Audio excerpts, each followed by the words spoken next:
few months ago, the Center for Investigative Reporting broke the story about women in the California prison system that have been coerced or allegedly coerced into getting sterilized. Now, this was a big story that the Young Turks were also interested in, so we worked with the Center for Investigative Reporting to produce a documentary about it.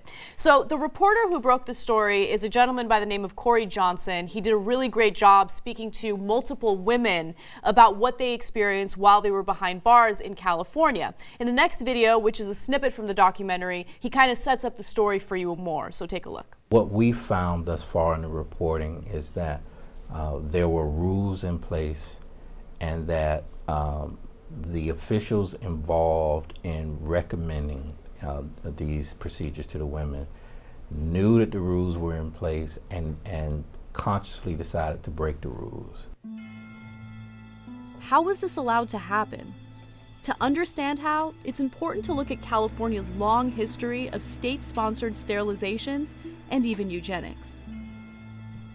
If you look back, there was this doctor by the name of Leo Stanley who went into prisons and literally removed the testicles of male inmates and replaced them with testicles of men who had died but were deemed socially fit. And he had sterilized as many as 600 men in the state of California. And if you look at California as a whole, you'll notice that it was actually the worst state when it came to the eugenics program. They basically sterilized as many as 20,000 people and accounted for about 1/3 of sterilizations in the entire country. And then some people will also make the argument that, hey, you know what, these women should not be procreating anyway, right? We got a lot of comments like that on the documentary. Well, that's a fair criticism to make. However, you cannot permanently destroy a woman's reproduction without her consent.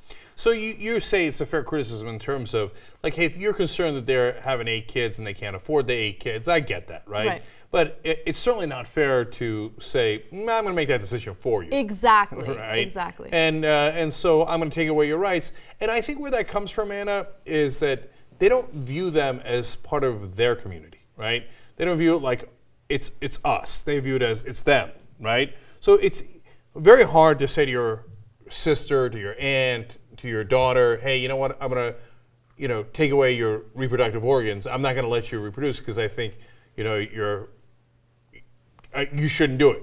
Like, you can't do that. I mean, of course, that's outrageous, you right? Don't want... But it's easier to say, like, oh, look, you're already in prison. You're one of them. So we're better off if we don't have more of you. Well, it's easy to say when you come at it from a different perspective.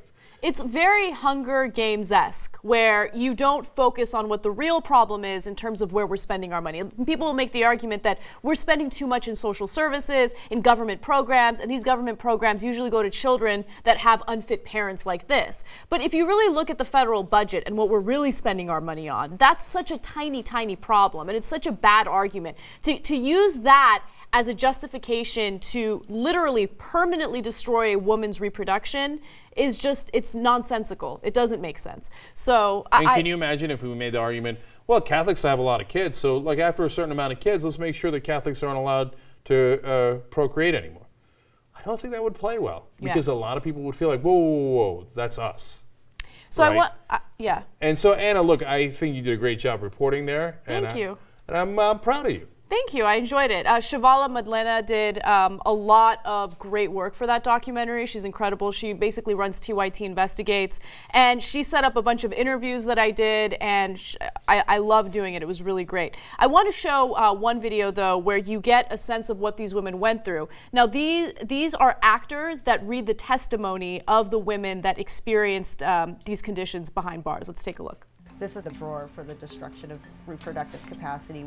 Justice Now, a legal aid organization in Oakland, began documenting cases of prison sterilizations several years ago.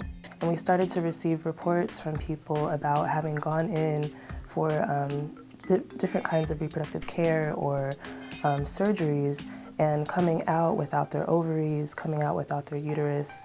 The allegations they gathered from former inmates are shocking, but difficult to verify.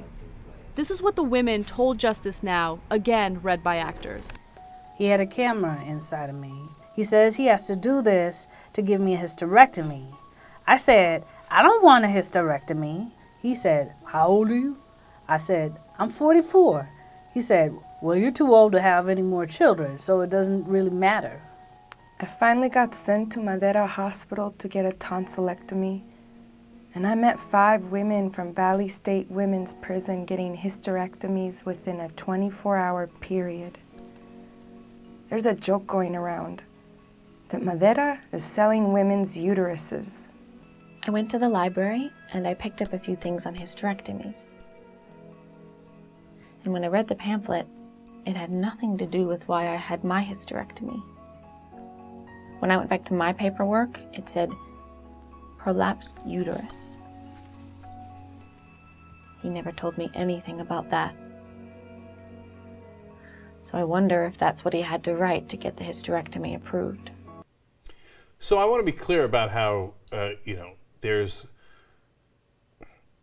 not necessarily evidence that the women are right? I mean, they did get the hysterectomies, so that's clear, right? So I want the audience to understand that.